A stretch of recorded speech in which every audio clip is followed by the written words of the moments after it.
Hvis man gerne vil være effektiv med sine natamninger, så gælder det jo selvfølgelig om, at man får sin baby til at spise så meget som muligt, når nu man alligevel er vågen og skal amme, og når nu ens baby alligevel er vågen og skal spise, sådan så at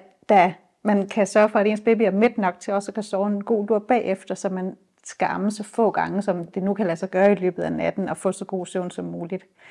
Det, der er nogen, der kommer til om natten, det er, at fordi man er lidt træt, at man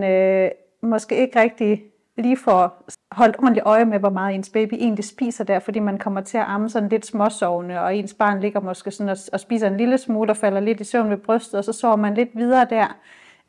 Og det kan godt nogle gange gøre, at man ender med at have sådan en nat, hvor man føler, at man faktisk ikke har lavet andet end at amme hele natten, fordi det ene, det ligesom tager det andet. Det er jo ikke noget problem, at man ligger sådan og småsover lidt, mens man ammer, hvis det fungerer godt. Men hvis man har den der følelse af, at man hele tiden bliver vækket til amning, eller at man ligger og ammer hele natten og ikke får sovet ret godt, så kan det nogle gange være en idé, at man faktisk sætter sig op for eksempel, og vågner lidt mere sådan rigtigt op, sådan så man har styr på, at ens barn faktisk har spist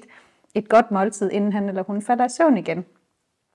Det kan også være en fordel, at man får bøvset sit barn også om natten, hvis det er, at man har en baby, der har lidt med luft i maven, og måske bliver vækket af at ligge og have mange prutter sådan ud på morgenen, at man sørger for at få noget af det her luft ud undervejs i amningerne, også selvom man måske heller bare vil have det overstået i en fart, så man kan sove videre.